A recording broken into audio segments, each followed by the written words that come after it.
Hello les amis, je vous retrouve pour une nouvelle vidéo sur le football et plus précisément sur le championnat d'Italie et je vais vous présenter le match Inter de Milan-Empoli qui a lieu ce lundi 23 janvier 2023 à 20h45. C'est un match pour le compte de la 19e journée de la Serie A. Donc je vais vous donner tout plein d'informations et de statistiques. On va revenir sur les classements des deux équipes, les meilleurs buteurs et passeurs des deux équipes, les 10 derniers résultats avec on va dire la forme du moment. Ça permet de voir la forme du moment. On va voir aussi les compos éventuels probables, ainsi que les tactiques. Bon, ça, tout ça peut changer jusqu'au dernier moment, mais déjà, ça peut permettre de se faire une idée sur ce match.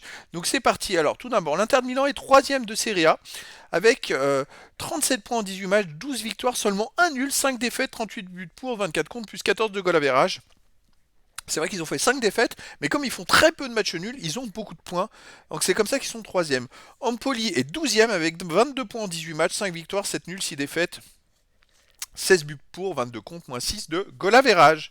Les meilleurs buteurs et passeurs. Alors, on a le deuxième buteur du championnat côté Inter de Milan, c'est Lautaro Martinez avec 9 buts en 18 matchs.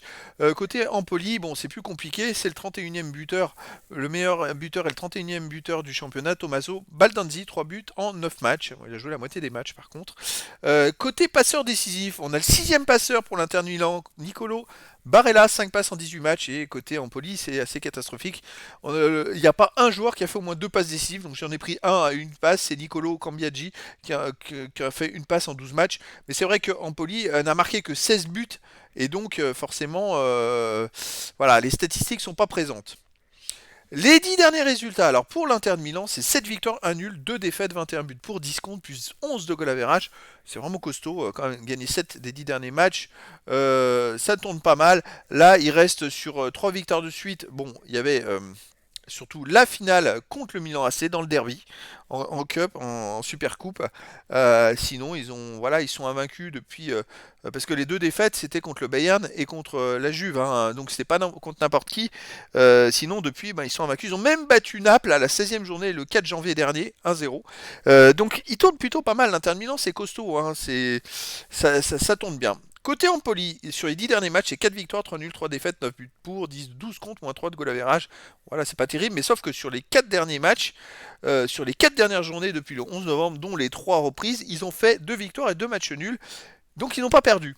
Et là, sur les 3 reprises, parce qu'ils sont plus en coupe, hein, ils ont été éliminés, ils ont fait 2 matchs nuls et une victoire en championnat. Donc ça, c'est intéressant. Après, là, ça se joue quand même à l'Inter de Milan, donc c'est autre chose, hein. Côté des compositions d'équipe probables, alors là, attention, c'est une supposition parce que d'ici le début du match, tout peut évoluer. Mais donc, ça permettra déjà de se faire une idée. Côté Inter de Milan, gardien Onana, défense Skriniar, Acerbi, Bastoni, milieu de terrain ou défenseur, enfin les deux côtés ailier et défenseur, Darmian et Di Marco, milieu de terrain, Barella, Kalanoglu, Mkhitaryan, attaquant Martinez et Dzeko. Une attaque qui est monstrueuse, franchement. Avec deux super attaquants, on a aussi Mkhitaryan au milieu de terrain. Quand même des très bons joueurs. Donc là, ça serait du 3-5-2. Côté Empoli, gardien Vicario, défense Parisi, Luperto, Winter et Bui. Milieu de terrain Bandinelli, Anderson, Akpa, Akpro, Baldanzi, attaquant Satriano, Caputo. Donc c'est vrai que bon, c'est une équipe qui joue avec du 4-3-1-2. Bon, c'est une équipe qui permet en même temps de passer par le centre. Faut voir après s'il joue écarté sur les côtés. Ça va être à voir. En tout cas, l'Inter de Milan est quand même favori de cette rencontre, les amis. Vu son positionnement, ses derniers résultats, même si Empoli ne perd plus trop là depuis quelques temps, a fait des meilleures performances. L'Inter de Milan est quand même très très costaud avec une attaque de feu.